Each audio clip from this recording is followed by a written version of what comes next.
Ya Asmaul Husna.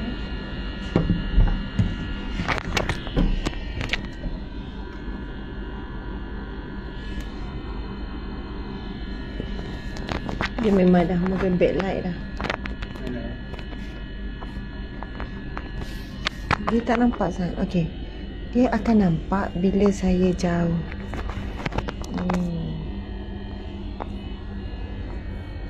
Okey.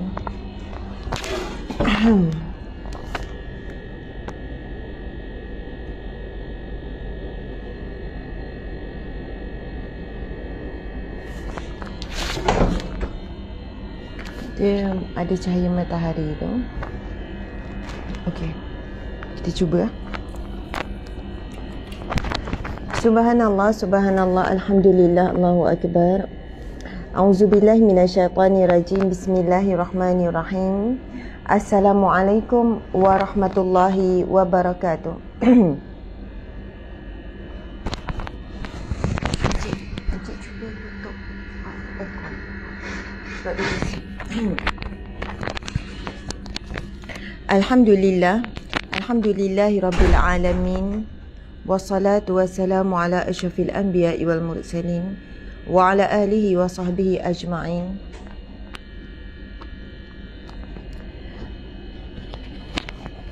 Rabbi syrah li sadari wa yassir li amri wahlul 'uqdatam min lisani yafqahu qawli. Allahumma aftah 'alaina hikmataka wa anshur 'alaina min khazaini rahmatika ya arhamar rahimin. Alhamdulillah, alhamdulillah, summa alhamdulillah. Assalamualaikum warahmatullahi wabarakatuh. Sahabat-sahabat nampak ya view tu? Nampak ya? Okey, nampak macam tu lah, nampak macam cuba kita bagi view yang lebih jelas. Cuba Encik ni, Encik tolong ambil yang Instagram. Sebab dia dah ada cahaya. Subhanallah. Sebab dia dah ada cahaya tu. Sebab dia dah ada cahaya. Encik kena pegang daripada depan, Encik. Subhanallah. Cantik kan? Okey. Tapi sebab dah ada matahari naik. Okey, insya-Allah.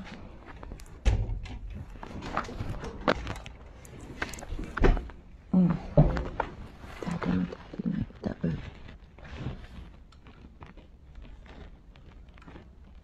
Cik kat sini sikit ni, Cik. Kamera kena sini. Kalau tak dia nampak.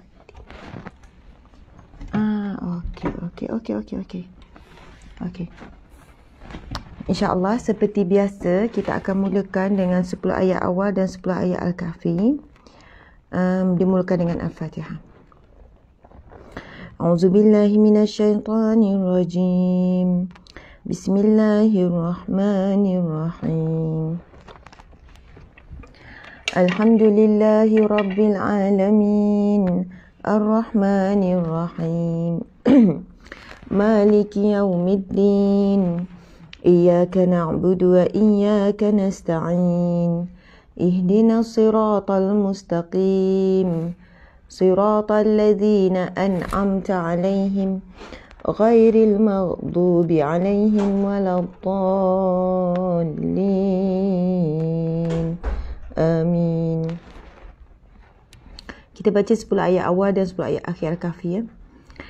A'udzubillahi minasyaitonirrajim. Bismillahirrahmanirrahim.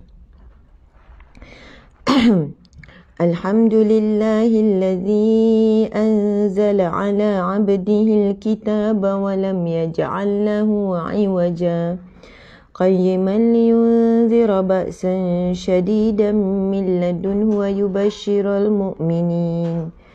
ويبشر المؤمنين الذين يعملون الصالحات أن لهم أجرا حسنا ماكثين فيه أبدا وينذر الذين قالوا اتخذ الله ولدا ما لهم به من علم ولا لآبائهم كبرت كلمة تخرج من أفواههم إن يقولون إلا كذبا فلعلك باخئ نفسك على آثارهم إن لم يؤمنوا بهذا الحديث أسفا إنا جعلنا ما على الأرض زينة لها لنبلوهم أيهم أحسن عملا وإنا لجاعلون ما عليها صعيدا جرزا أم حسبت أن أصحاب الكهف والرقيم كانوا من آياتنا عجبا إذ أوى الفتية إلى الكهف فقالوا ربنا آتنا من لدنك رحمة وهيئ لنا من أمرنا رشدا الذين كانت أعينهم في غطاء عن ذكري وكانوا لا يستطيعون سمعا أفحسب الذين كفروا أن يتخذوا عبادي من دوني أولياء إنا أعتدنا جهنم للكافرين نزلا قل هل ننبئكم بالأخسرين أعمالا الذين ضل سعيهم في الحياة الدنيا وهم يحسبون أنهم يحسنون صنعا أولئك الذين كفروا بآيات ربهم ولقائه فهبطت أعمالهم فلا نقيم لهم يوم القيامة وزنا ذلك جزاؤهم جهنم بما كفروا واتخذوا آياتي ورسلي هزوا إن الذين آمنوا وعملوا الصالحات كانت لهم جنات الفردوس نزلا خالدين فيها لا يبغون عنها حولا قل لو كان البحر مدادا لكلمات ربي لنفد البحر قبل أن تنفد كلمات ربي ولو جئنا بمثله مددا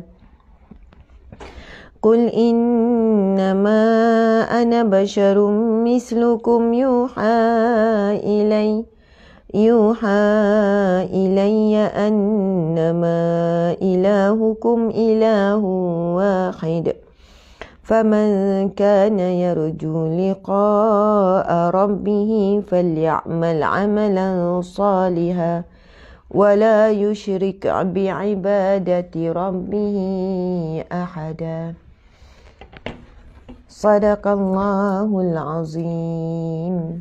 بسم الله.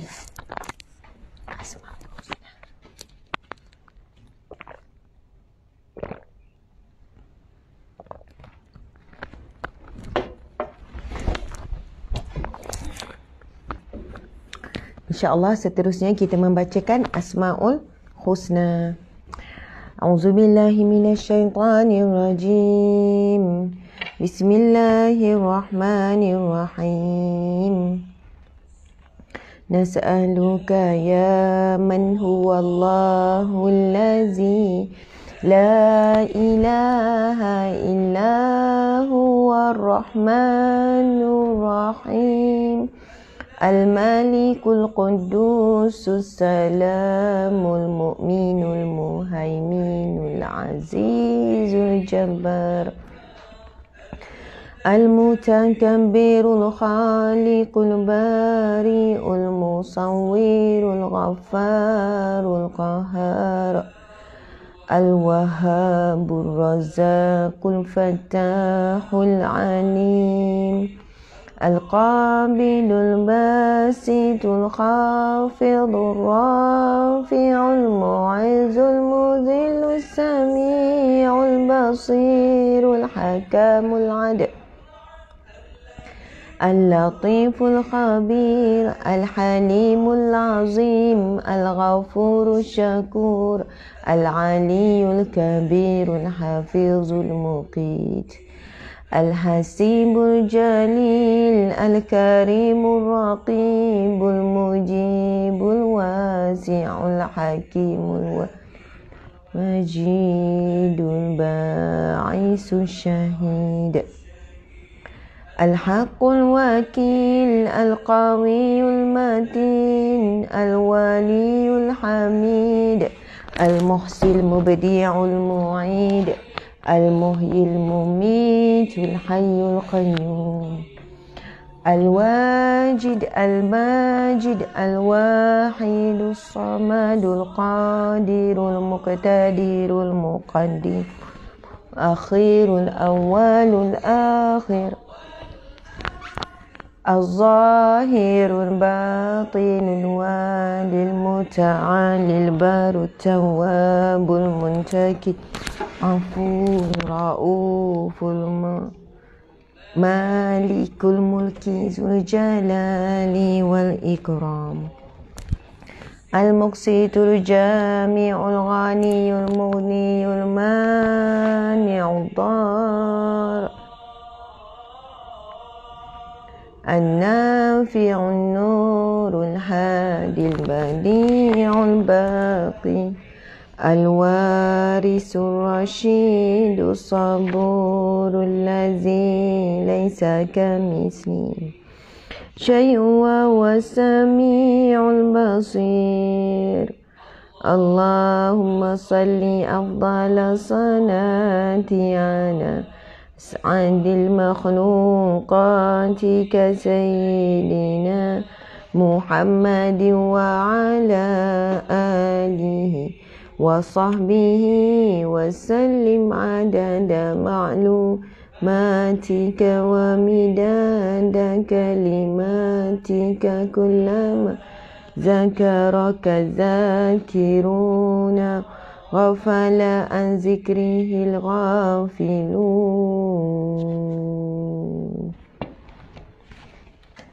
Subhanallah, subhanallah, alhamdulillah, Allahu akbar.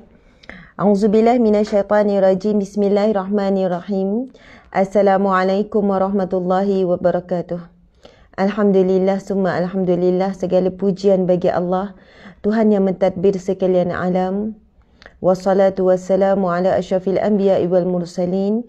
Selawat dan salam buat junjungan agung Nabi Muhammad sallallahu alaihi wasallam, para rasul, Nabi akhir zaman, khatimin nabiyyin, penutup para nabi, ahsanun nabiyyin, sebaik-baik nabi, sayyidul mursalin, penghulu kepada pemimpin, penghulu kepada para nabi, Nabi Muhammad sallallahu alaihi wasallam, ahli keluarga baginda serta para sahabat. Moga Allah merahmati semuanya, kita semuanya dirahmati oleh Allah Subhanahu wa taala apabila kita mohon kepada Allah selawat dan salam buat baginda Nabi sallallahu alaihi wasallam. Alhamdulillah, muslimin muslimat dimati Allah sekalian, saya sedang berada di luar kawasan. Masya-Allah, di belakang saya ada pemandangan laut yang terbentang luas, yang tidak tumpah walaupun bumi ini berputar kan pada paksi dia, tapi hebatnya Allah Subhanahu wa taala menjadikan bumi walaupun berputar pada paksinya sentiasa bergerak, ada orbit dia, tetapi air laut tidak pernah tumpah. Tuan-tuan sekalian, air sungai pun tak pernah tumpah, air tasik pun tak pernah tumpah. Dan di dalam lautan itu ada kehidupan yang tidak terjangkau dengan akal fikiran kita. Setakat yang manusia tahu adalah sikit, tuan-tuan sekalian, setakat manusia tahu adalah sikit kan. Tetapi yang manusia tidak tahu masih terlalu banyak, tuan-puan sekalian. Bahkan tidak ada lagi manusia yang boleh pergi ke dalaman laut yang sebenar. Kan ada macam contohnya penyelam ataupun kapal selam. Dia ada tahap dia. Dan pernah tak tuan-puan tengok dokumentari kisah benar yang mana ada satu kapal selam yang antara terkuat, teknologi yang sangat hebat, tetapi dia terjatuh kepada kedalaman yang tak biasa dia capai. Akhirnya kapal selam itu pecah tuan-puan sekalian. Walaupun kapal selam itu sangatlah tebal, sangatlah kokoh, yang tekanan dah diuji dengan tekanan tahap sekian-sekian. Tapi ada satu aksiden lah berlaku sehingga mereka terjunam di bawah paras laut, di bawah paras yang dibenarkan, maka dia terus pecah, hancur, berkecai, semuanya mati. Subhanallah, kita tidak tahu tekanan apa yang dahsyat sangat yang berada di bawah, tahap bawah sana, yang mana teknologi manusia tidak mampu ya untuk capai. Masya Allah, Allahu Akbar. Tuan-puan yang dimati Allah sekalian, yang Allah kurniakan rahsia diketahui oleh manusia mungkin tak sampai 1%. Kan yang dapat dikaji oleh para saintis, dikaji oleh para bijak pandai. Tidak sampai 1%, hanya Allah yang Maha mengetahui. Sebab itu dalam surah Al-Fatihah kita mulakan dengan ayat Bismillahirrahmanirrahim, dengan nama Allah yang Maha Pemurah lagi yang Maha Pengasih. Kemudian ayat yang kedua kita baca Alhamdulillah, segala pujian lillah, hanya bagi Allah, Rabbil Alamin, Tuhan yang mentadbir sekalian alam. Masya Allah. Alam yang kita tahu tuan-puan sekalian adalah lebih kurang berapa saja? Alam dunia, alam akhirat, alam barzah, alam rahim, kemudian alam binatang, alam tumbuhan, alam lautan, kan? Alam langit, bukan alam langit lah, alam udara, ada binatang-binatang, ada burung-burung. Subhanallah tuan-puan sekalian, itu saja terbatas kita. Tapi kita tidak tahu alam apa yang ada di luar sana. Kita tahu bahawasanya kita adalah salah satu bintang kecil bumi ini. Kan di luar sana adanya banyak lagi bintang-bintang kecil yang lain, berjuta-juta, trilion dan infinity, tak boleh dikira. Kita berada di dalam satu galaksi yang namanya Bima Sakti. Bila para saintis boleh melangkaui lebih daripada galaksi Bima Sakti, mereka melihat ada beribu, bahkan mungkin berjuta lagi galaksi yang sebesar Bima Sakti. Jadi, tuan-puan dimati Allah sekalian, betapa kecilnya bumi ini. Kan, bila telah melepasi banyak lagi lapisan-lapisan galaksi, bumi kecil sehingga tak ada nilai walaupun satu titik. Satu titik hitam pun tak ada nilai sebab dia semakin mengecil. Jadi bayangkan kita ni kecil mana. Kecil mana saja kita dibandingkan seluruh bumi, dibandingkan seluruh alam semesta, dibandingkan seluruh galaksi. Kita tak tahu alam apa yang ada di luar sana. Bila kita membaca surah Al-Fatihah yang kedua, Alhamdulillah, segala pujian bagi Allah, Rabbil Alamin, yang mentadbir sekalian alam, tuan-puan sekalian. Dan kita sangatlah kecil, tuan-puan, namun Allah Subhanahu Wa Taala tetap memberi perhatian kepada kita. Sentiasa cukup makan, minum, pakai, sentiasa cukup rehat, kan, cukup untuk apa yang kita perlukan, itu cukup. Allah bagi kadar cukup, tuan-puan sekalian. Kalau terlebih, hancur kita. Sebab itu yang lebih utama cukup, bukan banyak. Kalau saya tanya tuan-puan sekalian, kan, berapa jumlah duit baru kita rasa cukup? Orang kata, Ustazah, 1,000 dah cukup. Dia dah sampai tahap 1,000, dia mula ada keinginan lain, keperluan lain. Ada pertambahan lain, anak bertambah dan sebagainya. Ustazah, 1,000 tak cukup. 1,500 baru cukup. Dah sampai 1,500 tak cukup pula, tuan-puan sekalian. Kalau kita tanya kepada 100 orang, berapa jumlah yang cukup? Ustazah, saya 10,000 baru cukup. Sebab komitmen banyak, hutang banyak. Saya pun tanggung adik-beradik, saya tanggung, okey 10,000. Yang ni berapa? Oh, saya 20,000 baru cukup. Lepas tu ada seorang jawab mungkin, Ustazah, kalau diberi 200,000 pun tak cukup, 1,000 pun tak cukup. Ada yang kata, tak logik lah, 200,000 pun tak cukup lagi. Makan apa 200,000 tak cukup? Pakai apa? Kereta apa? Rumah apa? Tuan-puan sekalian, masih ada ramai manusia yang ada pendapatan 200,000 sebulan, masih bekerja keras. Masih tak boleh rehat. Subhanallah, apabila pendapatan dia 200,000 sebulan, pekerjanya juga dalam 100 orang. Perlu bayar gaji pekerja. Subhanallah, tuan-puan dimati Allah sekalian. Kami juga mencapai juga pendapatan 200,000 sebulan. Tetapi kerana ada pekerja lebih kurang 100 orang, 200,000 itu tak cukup, tuan-puan sekalian. Tak cukup. Kita berkongsi rezeki yang ramai dengan pekerja yang ramai. Akhirnya, kita pun diberikan nikmat rasa cukup dengan apa yang ada. Sama-sama makan gaji dengan pekerja. Sama-sama makan gaji. Ada slip gaji dan sebagainya. Dan bersyukur dengan apa yang Allah kurniakan. Subhanallah, tuan-puan dimati Allah sekalian, sebab itu cukup itu lebih baik daripada banyak. Kerana banyak belum tentu cukup. Tapi cukup yang barakah. Subhanallah. Tuan-puan dimati Allah sekalian, saya nak kembali kepada ayat Rabbil Alamin, Tuhan yang mentadbir sekalian alam. Allah takbir alam ini dengan sempurna. Tidak lebih, tidak kurang, tapi cukup. Sebab itu pentingnya istilah cukup. Dan tolong yakin dan percaya, Allah bagi kita kadar yang cukup. Kasih sayang yang cukup. Ustazah, suami saya tak berikan saya kasih sayang. Suami saya sekian-sekian. Mungkin tuan-puan jangan terlebih kasih sayang, kita akan jadi lalai. Ustazah, suami saya bagi nafkah sikit je. Walaupun memang sikit tak logik, tapi Allah tahu rezeki yang lain Allah bagi. Kalau lebih je, kita akan jadi seorang hamba Allah yang lalai. Kita kata, Ustazah, kami makan cukup-cukup makan je. Alhamdulillah. Kalau terlebih, mungkin tuan-puan akan sakit. Ramai mana orang menderita sakit kerana lebih makan. Tidak mampu ikut sunnah Nabi, berhenti sebelum kenyang. Tapi orang yang miskin dan susah, dia mampu berhenti sebelum kenyang sebab dia susah. Masya Allah, bagi orang kaya, makanan terlalu banyak. Ini nak rasa, ini nak rasa dan sebagainya. Masya Allah, tuan-puan dimati Allah sekalian. Bayangkan betapa tepatnya Allah tahu kadar cukup untuk bumi ini. Sehingga kan saintis kaji. Sekiranya matahari itu dijauhkan sedikit, walaupun kadar setengah titik, 1 titik, sangat sedikit daripada bumi, maka bumi ini akan jadi sejuk, beku dan tidak ada kehidupan yang boleh hidup. Faham tak maksud saya?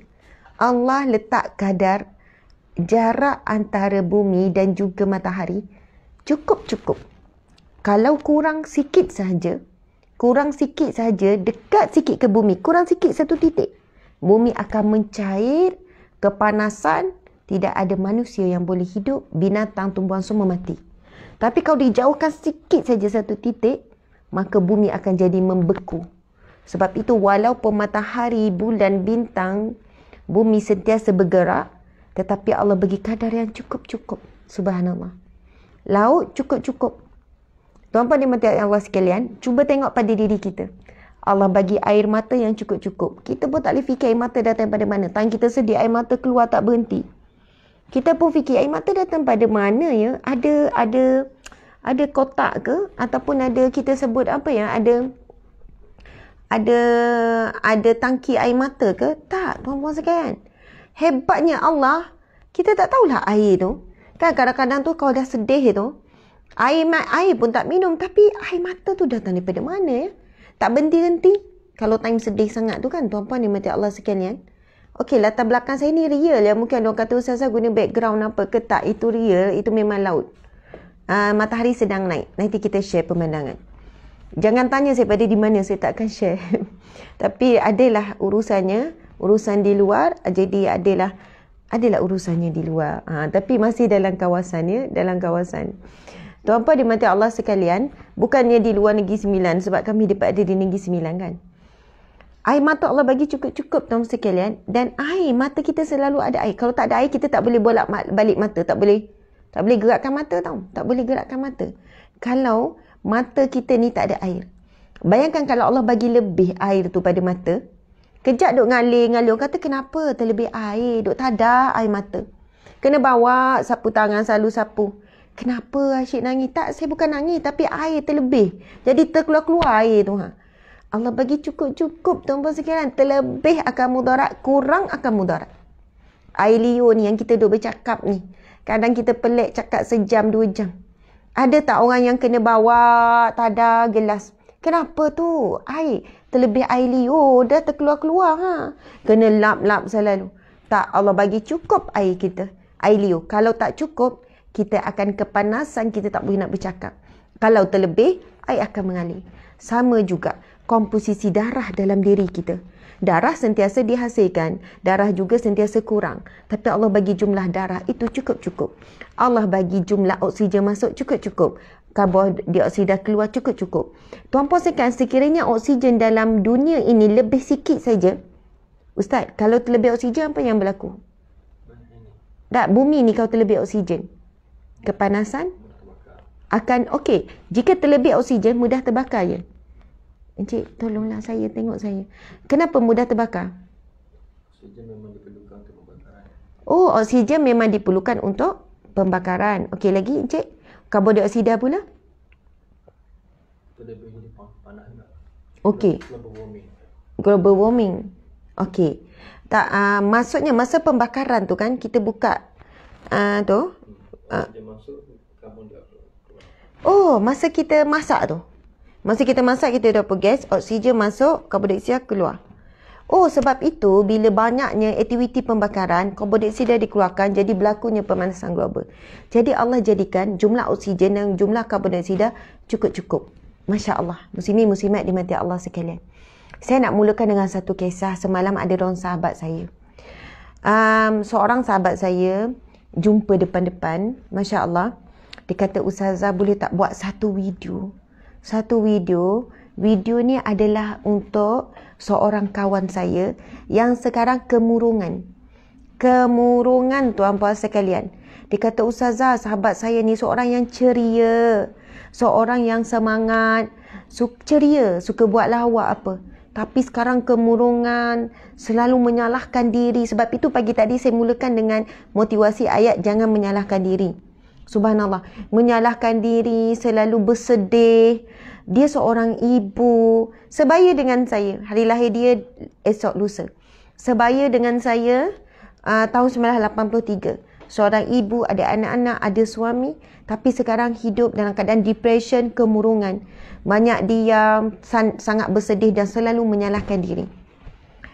Ceritanya, nampak tak burung terbang belakang? Ceritanya, dia kata, Ustazah begini. Dia ada seorang emak. Kan, emaknya di Sarawak atau Sabah. Tapi dia kahwin dan dia bekerja di Semenanjung. Dia dah lama tak jumpa ibu, emak dia. Lebih kurang 2 tahun. Maksudnya start daripada COVID dululah. Sebelum COVID lagi kebetulannya tak balik. Lepas tu berlaku COVID, PKP, MCO. Dan kita tahu ada waktu yang dibenarkan. Betul kan? Dah ada waktu border dibuka tetapi dia pun tak berkesempatan untuk balik. Masya Allah. Kemudian ibunya meninggal dunia baru-baru ini. Dalam beberapa minggu yang lepas. Ke bulan yang lepas. Berapa bulan yang lepas. Ibunya meninggal dunia. Dia dah tak jumpa ibu dia sebelum itu lebih kurang 2 tahun. Dan ibu dia meninggal dunia. Subhanallah, tuan-puan dimati Allah sekalian. Sekarang, dia sedang menyalahkan dirinya. Kerana tak berusaha untuk balik. Saat ada waktu border dibuka sekejap pun dia tak balik. Dan sebelum itu pun tak balik. Maksudnya dia menyalahkan dirinya. Kerana tidak berusaha untuk balik berjumpa dengan ibu dia. Dahlah 2 tahun tak jumpa dan sebagainya. Dan dia merasakan dirinya kurang berbakti, kurang berusaha, kurang buat yang terbaik untuk ibu dia. Saya pasti tuan-puan sekalian, ramai sangat di antara kita yang ada situasi yang sama. Subhanallah. Dia menyalahkan, dia kemurungan, dia kata gini-gini, kenapa. Dan ada banyak lagi penyesalan, dia menghitung penyesalan kerana tidak buat yang terbaik untuk ibu dia. Dan dia rasa berdosa, dia rasa bersalah. Dia rasa dia tak boleh minta maaf dah dengan ibu ayah dia. Dia rasa dia tak boleh sekian-sekian dah kan dengan ibu dia. Dia anak derhaka dan itulah yang selalu bermain dalam fikiran dia. Baiklah, saya ingin berikan jawapan. Mudah-mudahan jawapan ini boleh memberikan ketenangan. Boleh memberikan solusi kepada siapa yang ada masalah penyesalan terhadap orang yang tersayang telah pergi dan penyesalan itu merasakan kita tak dapat buat yang terbaik. Tuan-puan sekalian, saya juga ada penyesalan. Bertarung dengan penyesalan dalam diri saya. Saya juga selalu merasakan saya tidak buat yang terbaik untuk arwah ayah saya. Kenapa saya tak balik saat itu sedangkan memang saya dah rancang untuk balik? Saya memang dah rancang untuk balik tuan-puan sekalian. Saya dah rancang masa tu untuk balik. Subhanallah, yang mana saya kata kalau saya balik, memang suami dah ambil cuti, anak-anak pun sama, memang dah cakap akan bertolak hari Khamis. Dan ayah saya meninggal pada Jumaat malam, Khamis esok hari Jumaat. Bulan Ramadan, 10 Ramadan. Subhanallah. Tuan-puan dimati Allah sekalian, tak apalah itu cerita saya. Tapi saya nak cerita satu kisah tuan-puan dimati Allah sekalian. Kisah tadi dan kisah yang kedua. Kisah yang kedua, ada seorang wanita ni jumpa saya menangis-nangis. Suami dah meninggal 5 tahun ke 10 tahun yang lepas. Tapi dia masih lagi menyesali perbuatan yang dibuat terhadap suami dia. Dia kata, Ustazah, kami loving couple. Suami saya memang manja dengan saya. Apa-apa nak saya. Masakan misi saya. Mungkinlah sebab suami saya ni, dia kurang kasih sayang daripada keluarga. Dan bila dia menikah dengan saya, dia sangat manja. Dia suami yang baik, suami tanggungjawab dan sebagainya. Kan, nak air. Bukan dia tak boleh buat air, tapi dia suka bermanja. Saya juga suka manjakan suami. Semua uruskan. Sampai pakaikan stokin dan sebagainya. Pakaikan baju, kan, buatkan air, semualah. Istilah manjakan suami. Kami loving couple, Ustazah. Subhanallah. Tapi saya diuji masa tu kami pergi buat haji, Ustazah. Buat haji di Mekah. Kan, buat haji. Subhanallah. Lepas tu, ada waktunya, sebab suami saya sihat. Tapi di sana pun suami saya sikit nak minta, kan, telefon, jumpa sekejap, sikit nak jumpa. Okay, subhanallah. Ada satu kali tu, Ustazah, wukuf di Arafah. Ustazah fahamlah situasi wukuf di Arafah macam mana. Orang ramai, kita tak boleh sekian-sekian. Tapi suami ni tetap nak jumpa. Kan suami kata, sayang, boleh tak abang jumpa sekejap? Abang bimbang, selepas ni kita tak dapat jumpa lagi, dia kata. Lepas tu Ustazah tahu tak, saya meninggikan suara sedikit pada suami saya. Sedangkan selama ni saya jaga sangat, saya tak tinggi suara. Saya cakap pada suami, bang, awak ni, kita kat mana? Kita sekarang dekat Arafah. Awak janganlah macam ni. Saya marah sikit, saya tinggikan suara sikit, dia kata. Saya tinggikan sikit suara. Saya macam marah dia sikit. Sedangkan saya tak pernah marah dia, saya tak pernah ni. Sampai suami saya terdiam. Mungkin dia kecil hati, Ustazah, sebab saya tak pernah marah, tak tinggikan suara. Saya tahu dia kecil hati, Ustazah. Lepas tu dia terus letak. Tak lama kemudian, saya dapat balik panggilan daripada suami saya, nombor suami saya. Panggilan tu kata, Puan, datang segera Puan, kita jumpa di sini-sini. Saya pun pergi, Ustazah. Yang saya jumpa adalah mayat suami saya, arwah suami saya, jenazah suami saya. Saya menangis, saya meraung. Tuan-puan, bayangkan dia kata, Ustazah, perkataan terakhir, kan, kenangan yang terakhir saya dengan suami saya ialah, saya marah dia. Saya tinggikan suara. Sedangkan sebelum ini saya adalah isteri yang baik. Saya selalu santuni dia. Saya bila dengar saya menangis, saya kata, ya Allah, subhanallah, sedihnya perakhiran. Pasangan loving couple perakhiran yang begitu yang Allah takdirkan. Saya nangis juga. Dia lagi nangis. Dia kata, Ustazah, dah 10 tahun, dah lama. Tapi saya tak boleh maafkan diri saya. Saya kata, kenapa saya tak boleh sabar? Sebab Ustazah, dia bukan sakit. Dia bukan apa. Dia bukan, subhanallah, saya tak tahu. Tapi Allah menguji saya. Sebab itu suami saya kata, mungkin kita tak jumpa lagi selepas ni. Abang nak jumpa sekejap saja. Nak jumpa di Arafah sekejap saja. Tapi mungkin isteri ni kan dah kata, awak ni asyik nak jumpa. Macam tu lah kan, dia marah sikit. Dia kata, macam mana Ustazah saya nak ubati hati saya? Bagaimana Ustazah saya nak maafkan diri saya? Macam mana? Kan, soalan yang sama. Bayangkan ya, tuan-puan sekalian, soalan yang sama macam tadi tu kan. Soalan yang sama. Macam seorang anak tadi yang tanya, dia kemurungan, dia salahkan diri, dia menyedihkan diri. Sebab 2 tahun dia tak balik jumpa mak dia meninggal dunia. Dan dia menyesali dirinya, tuan-puan sekalian. Saya jawab begini, subhanallah, saya kata, saya bagi bayangan, bagaimana perpisahan yang tuan-puan nak. Puan nak berpisah macam mana? Ustazah, kalau nak berpisah baik. Kan dalam keadaan kita tak menyakiti dia. Dalam keadaan kita boleh menyantuni dan menguruskan dia. Dan kita ada bersama dengan dia saat akhir dia. Subhanallah, tuan-puan dimati Allah sekalian. Sama juga. Tuan-puan dimati Allah sekalian. Ada orang yang merancang-rancang keinginan dia untuk begitu begini dengan orang yang tersayang. Subhanallah. Muslimin muslimat dimati Allah sekalian, tolong ingat satu firman Allah Subhanahu wa taala. Bismillahirrahmanirrahim. Wa asa an takrahu syai'an wa huwa khairul lakum wa asa an tuhibbu syai'an wa huwa syarrul lakum wallahu ya'lamu wa antum la ta'lamun. Boleh jadi apa yang kamu suka itu baik bagi kamu. Boleh jadi apa yang kamu tidak suka itu baik bagi kamu. Dan boleh jadi apa yang kamu tidak suka itu buruk bagi kamu. Wallahu ya'lamu. Allah Maha mengetahui. Wa antum la ta'lamu, dan kamu tidak mengetahui apa-apa. Subhanallah. Muslimin muslimat, sahabat-sahabat yang dirahmati Allah sekalian. Itu soalan, jawapan yang pertama saya kata, kena yakin apa yang kita suka, apa yang kita nak. Kalau boleh kematian begini-begini, perpisahan begini-begini, kita kalau boleh nak macam ni, Allah Maha mengetahui ia tidak baik bagi kita. Dan apa perpisahan yang berlaku, kesedihan sangat dengan kita sayang ni, itulah yang terbaik untuk kita, kerana itu yang berlaku pada hidup kita.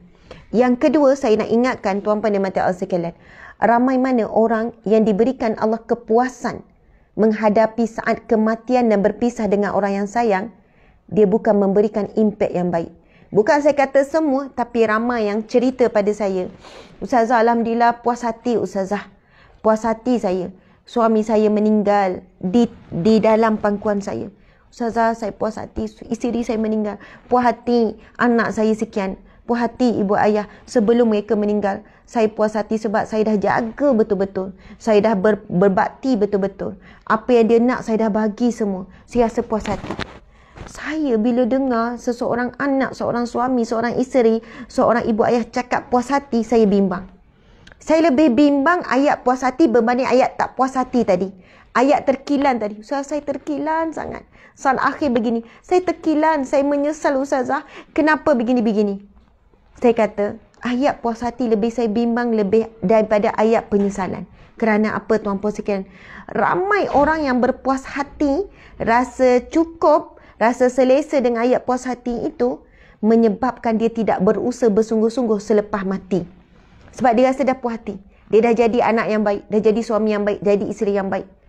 Akhirnya tuan-puan dimati Allah sekalian, apa yang berlaku? Dia lebih mudah lupa kepada yang telah pergi. Berbanding yang menyesal ni, dia lagi susah nak move on, dia lagi selalu ingat. Yang menyesal ni, Masya Allah. Sebenarnya hakikat. Sepuas hati mana pun kita berbakti pada orang tua, sepuas hati mana pun kita puas hati kepada isteri ataupun suami, sebenarnya tak pernah cukup kita berbakti kepada mereka. Sebenarnya tak pernah cukup. Tetapi kerana perpisahan yang membuatkan kita rasa cukup itu, menyebabkan kita rasa puas hati dan cukup. Tuan-puan faham tak maksud saya? Dan tolong ingat satu perkara. Perkara yang saya juga pegang. Sesungguhnya, pertolongan, ingatan, subhanallah, pemberian kepada orang yang telah meninggal dunia lebih bernilai tinggi berbanding kita memberi kepada mereka saat mereka hidup. Subhanallah. Saya contohnya, antara perkara yang selalu saya borak dengan suami. Bang, masa saat ayah hidup dulu, kita tak berapa mampu kan? Kita tak berapa mampu. Belanja sendiri pun tak mampu dengan anak-anak yang ramai. Kan bang, kita tak mampu beri itu, tak mampu. Sekarang Allah beri kelapangan rezeki. Kita dah bantu ramai. Kita boleh beri itu pada mak, boleh beri itu pada ni. Tapi kita tak sempat beri semua ini pada arwah ayah. Saya kadang-kadang saya sebut, ya Allah, subhanallah, masa arwah ayah saya yang selalu didik saya, yang selalu latih saya ceramah, tapi arwah ayah saya tak sempat tengok saya menyampaikan dakwah seperti hari ini. Subhanallah. Banyak sebenarnya penyesalan. Kenapalah tak buat macam tu pada arwah ayah? Kenapa?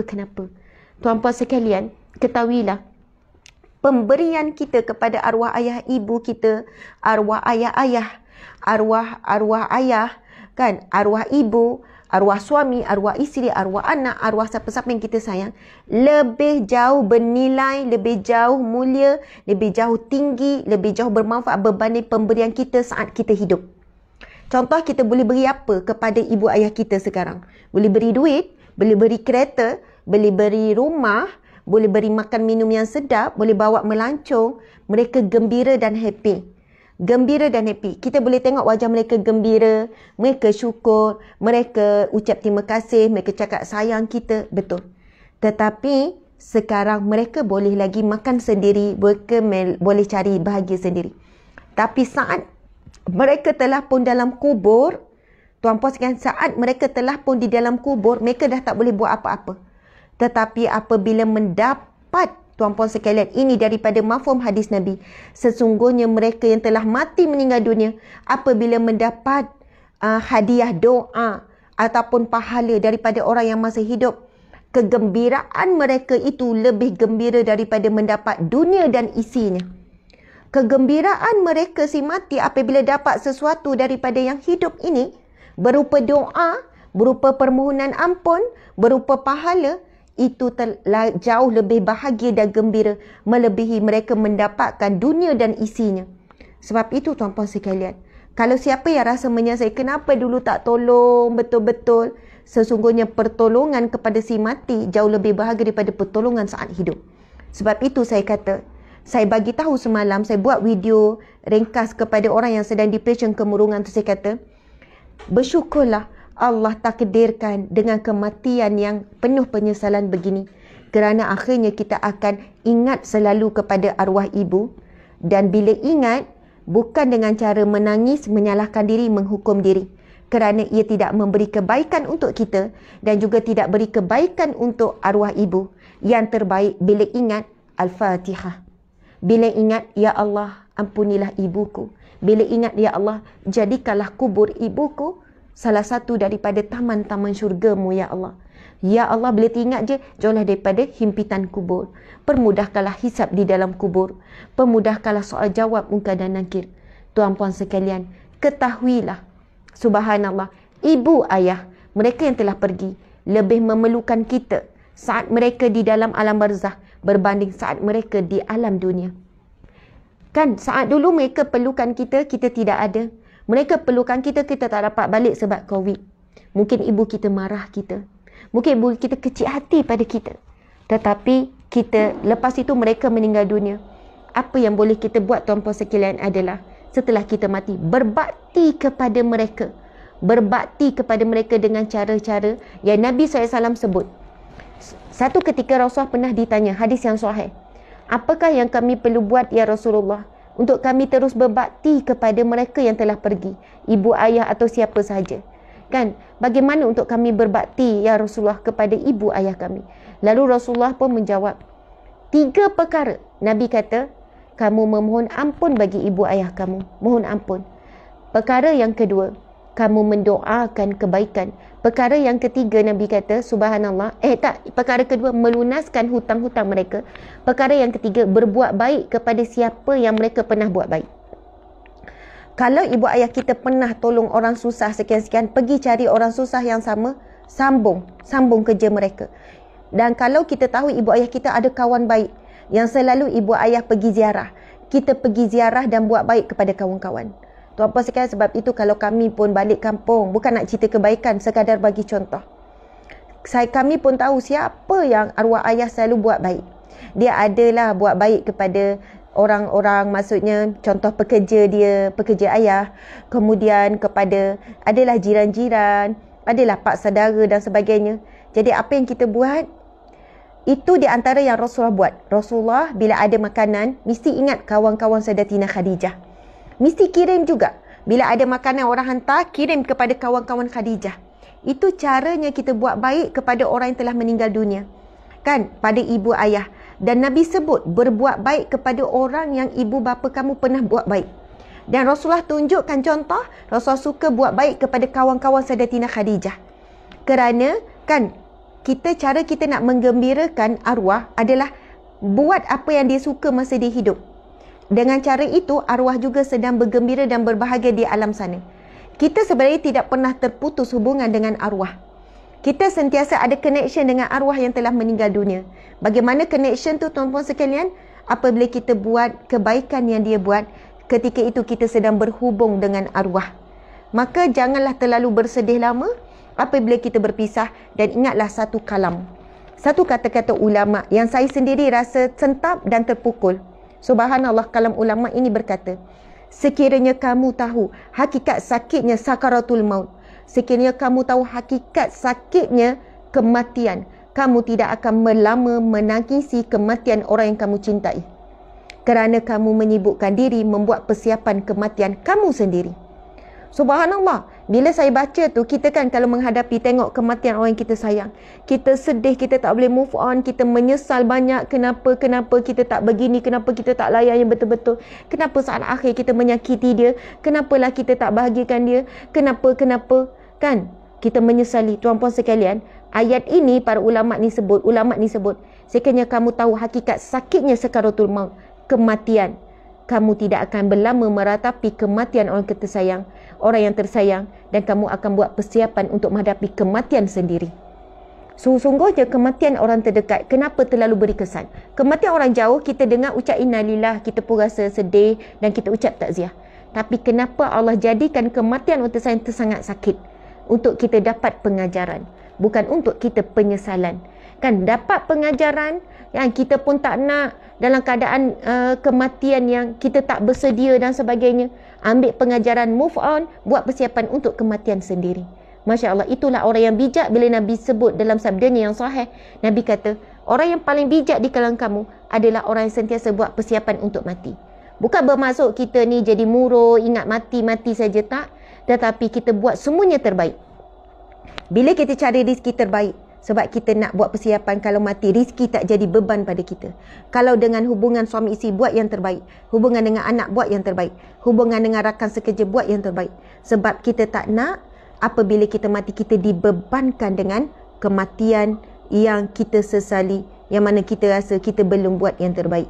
Sebab itu orang yang mengingati mati, dia tidak akan tangguh taubat, tak akan tangguh hijrah, tak akan tangguh buat baik kepada manusia. Dia tidak akan tangguh untuk memohon maaf dan memohon pengampunan daripada Allah, mohon maaf pada manusia. Sebab itu orang yang mengingati mati orang yang paling bijak. Okey, sekarang pukul berapa? Dah pukul 8, tuan-puan sekalian. Minta maaf hari ini, tuan-puan sekalian, saya tahu ramai yang dah start kerja, ramai dah start hantar anak ke sekolah, cikgu-cikgu dah mula masuk ke sekolah, dah bermula dah. Jadi alhamdulillah, walau bagaimanapun penonton, sahabat-sahabat yang hadir, masih lagi 4.4 campur 1.7, jadi berapa ya? 4 campur Okey, lebih kurang 6,000 lebih lagi. Subhanallah. Terima kasih banyak. Saya cuma nak test adakah bila dah start sekolah ni kan, ibu bapa tak dapat hadir, jadi kita boleh mula lagi ya. Sebab saya lebih seronok untuk kuliah pagi. Walau bagaimanapun, saya nak baca juga satu hadis Nabi SAW. Hari ini adalah kuliah Riyadhus Salihin, siri yang ke-63. Betul Ustaz ya? Siri ke-63. Kita nak bacakan satu hadis Nabi, hadis yang ke-24 dalam bab sabar dan hadis yang ke-48 dalam kitab Riyadhus Salihin. Bismillahirrahmanirrahim. Wa an Abi Hurairah radhiyallahu anhu anna rajulan qala lin nabiyyi awsini qala la taghdab faraddada mirara qala la taghdab. Rawahul Bukhari, hadis riwayat Bukhari. InsyaAllah 5 minit je lagi. Tuan-puan sekalian sabar, 5 minit lagi saya akan berhenti. Betul-betul akan berhenti. Hadis Nabi SAW bermaksud diriwayatkan daripada Abu Hurairah radhiyallahu anhu bahawa seorang lelaki telah berkata kepada Nabi SAW, "Ausini, berilah wasiat kepadaku." Ausini, beri wasiat kepadaku. Tuan-puan sekalian, kalau kita jumpa orang alim ulama, sama juga kita kena ada adab. Jangan sibuk nak selfie, sibuk nak tanya, nak ngadu masalah. Sahabat Nabi bila jumpa Nabi, mereka akan minta nasihat. Sahabat Nabi bila jumpa Nabi, "Ausini, beri aku wasiat, beri aku nasihat." Jadi kalau jumpa orang-orang soleh, subhanallah, boleh je nak ambil gambar, bukan tak boleh kan. Kata ustazah bagi warning tak boleh ambil gambar dengan dia. Tak, tuan-puan sekalian. Maksud saya, yang terbaik adalah berilah nasihat. Nah, bila sahabat ni kata, "Ausini, berilah nasihat kepadaku," Masya Allah, baginda pun bersabda, "La taghdab, jangan kamu marah." Lalu dia mengulang lagi permintaan yang sama beberapa kali. Kan Nabi dah jawab, "La taghdab, jangan kamu marah." Kemudian, tuan-puan sekalian, lelaki ni ulang lagi, "Ausini." Nabi jawab lagi, "La taghdab." Kemudian dia minta lagi, "Ausini, berikan aku wasiat." Lalu Nabi pun jawab, "La taghdab." Nabi ulang. Orang ni pun ulang. Sampai beberapa kali baginda bersabda, pada tiap kali dia minta, "Jangan kamu marah." Tak tahu berapa kali. Ada sahabat kata 3 kali. Ada riwayat kata lebih daripada 3 kali. Setiap kali dia duk minta, "Ausini, berilah wasiat." Nabi duk ulang perkara yang sama. "La taghdab, la taghdab, la taghdab. Jangan kamu marah, jangan kamu marah, jangan kamu marah. Kita dah jelaskan pada siri yang lepas marah bagaimana yang dilarang. Sampai maki hamun, sampai memukul, sampai menghina dan sebagainya. Ada waktunya marah diperlukan dalam menegur, dalam dalam memperbaiki sesuatu yang bertentangan dengan syariat, sesuatu yang perlu dibetulkan dan sebagainya. Tuan-puan dimati Allah sekalian, kenapa orang ni ulang yang sama, au sini. Mungkin bagi dia, tuan-puan sekalian, bagi dia wasiat Rasulullah tu simple sangat. Dia membayangkan satu wasiat yang besar, yang hebat, wasiat yang jauh lebih baik. Sebab bukan senang jumpa Rasulullah. Tapi kenapa Rasulullah pesan 2 ayat saja, 2 perkataan saja, la taghdab, jangan kamu marah. Dan bila dia minta kali kedua, dia membayangkan Rasulullah mungkin beri wasiat yang lain. Tuan-puan dia mati Allah sekalian, sebab itu kadang-kadang bila kita jumpa orang soleh, alim ulama, bila kita minta nasihat, Syekh, Tuan Guru, Ustaz beri saya satu nasihat, saya selalu dapat nasihat yang lebih kurang sama je. Istighfar banyak-banyak Ustazah. Lazimi lidah dengan istighfar. Nasihat yang kedua paling banyak saya terima, perbanyakkan selawat. 2 ni paling banyak. Tapi janganlah pula kita minta lagi. Soalnya kita nak yang istimewa, kita nak yang special, kita lain daripada yang lain. Tuan-puan sekalian, alim ulama, para salafus salih, orang-orang alim tuan-puan sekalian, dia tahu apa yang kita perlukan. Subhanallah, istighfar semua orang perlukan. Dan bila Nabi nasihat jangan marah, Nabi tahu orang tersebut kuat marah, selalu baran, selalu berlebihan sehingga memukul dan sebagainya. Sehingga kan Nabi nasihat, kamu kena kawal marah. Muslimin, muslimat yang dirahmati Allah sekalian, cukup dah 5 minit. Kali ni saya akan berjaya. Sebab suami saya bila saya sebut 5 minit tadi, dia senyum. Macam tu, dia tak percaya saya akan habiskan 5 minit lagi. Tuan-puan dirahmati Allah sekalian, semoga perkongsian kita bermanfaat. Muslimin, muslimat, apa yang Allah rizkikan kepada kita adalah cukup-cukup. Nampak tak nak tambah tu? Tak boleh tambah sebab kena cukup 5 minit. Kena tepati waktu. Subhanallah, muslimin, muslimat dimati Allah sekalian. Sehingga kita berjumpa lagi dalam kuliah Riyadhus Shalihin pada pagi esok. Di belakang saya ada pemandangan laut. Sekejap nanti saya akan pusing dan kita akan tunjuk pemandangan laut yang lebih jelas, InsyaAllah. Terima kasih semua. Mohon maaf. InsyaAllah berjumpa lagi pagi besok dalam kuliah Riyadhus Shalihin. Assalamualaikum warahmatullahi wabarakatuh. Kita tangguhkan dengan tasbih kafarah dan surah Wal-Asr. Bismillahirrahmanirrahim. Subhanakallahumma wa bihamdika asyhadu an la ilaha illa anta astaghfiruka wa atubu ilaih. Bismillahirrahmanirrahim. Wal-'asr innal insana lafi khusr illa alladhina amanu wa 'amilus solihati wa tawassaw bil haqqi wa tawassaw bis sabr.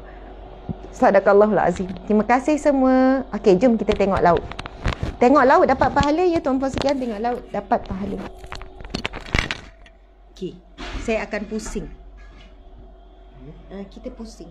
Sekejap, kita buka ni. Kita pusing. Masya Allah, indahnya. Allahu Akbar. Okey, macam mana nak pusing tu? Kita pusing. Saya jaga ni, Encik jaga tu ya. Faham kan maksud saya, Encik? Tapi kita kena pusing dengan cepat. Okay. Encik dah pusing Belum. Okey, bismillahirrahmanirrahim. Bismillahirrahmanirrahim.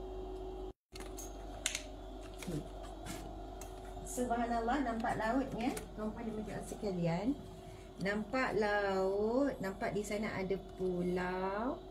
Okey, kita boleh nampak tadi ada matahari naik. Tapi matahari malu. Lepas tu kena hujan lah. Bila nampak ada kapal, kita boleh zoom ke nampak kapal tu? Tak boleh zoom. Masya Allah, tuan-puan dan puan sekalian. Laut. Okay. Masya Allah, subhanallah. Kita semua boleh sebut subhanallah, walhamdulillah, wallahu akbar. Subhanallah, walhamdulillah, wallahu akbar. Subhanallah, walhamdulillah, wallahu akbar. Subhanallah, walhamdulillah, wallahu akbar. Subhanallah. Saya sebenarnya ada masalah apa ni? Bukan masalah. Dia panggil apa tu? Gayat air, gayat laut, gayat tempat tinggi. Bila tengok macam ni rasa nak terjun. Sebenarnya takut, tapi ada perasaan macam nak terjun. Macam tu kan. jadi macam tak boleh tengok macam tasik. Air tu, air sungai okey sikit kot, tapi tengok air bertakur macam ni rasa macam nak terjun, takut. Kalau naik bangunan tinggi, tengok ke bawah rasa nak terjun juga. Bukan, dia macam ada simptom sebenarnya. Bukan simptom, orang kata ada sindrom. Ada, orang kata gayak-gayak. Macam tu lah. Subhanallah. Okey, tunjuk langit. Langit. Ada burung terbang. Masya Allah, subhanallah, alhamdulillah, Allahu Akbar. Subhanallah. Saya mendoakan tuan-puan dan mati Allah sekalian, anda diberikan rezeki oleh Allah Subhanahu Wa Taala untuk dapat pergi, Allah murahkan rezeki yang barakah melimpah ruah. Buat semua sahabat-sahabat, Allah kurniakan rezeki untuk berjalan di muka bumi Allah, untuk berziarah, berziarah bersama dengan keluarga. Orang guna istilahnya melancong lah, berjalan-jalan, tapi perjalanan yang menaikkan iman, perjalanan yang meningkatkan takwa. Bila kita tengok keindahan alam, terus subhanallah, alhamdulillah, Allahu Akbar, kan? Wala ilaha illallah, wallahu akbar. Subhanallah. Jangan pula kita melancong bercampur dengan maksiat, dengan dedah aurat, kan? Dengan kita sampai tak solat, sampai lambat solat dan sebagainya. Sepatutnya rezeki Allah beri bila kita boleh berjalan, kita boleh berjalan di muka bumi, melihat keindahan alam dan sebagainya, menambah-nambah keimanan dan ketakwaan kita kepada Allah. Allah ya Khaliq, yang maha menciptakan. Allah ya Badi, yang maha menciptakan keindahan. Allah ya Jamil, yang maha indah. Allah menciptakan dengan penuh indah. Allah ya Hakim, yang bijaksana, sangat bijak mengaturkan seluruh alam ini dengan begitu indah. Okey, sekian. Assalamualaikum warahmatullahi wabarakatuh.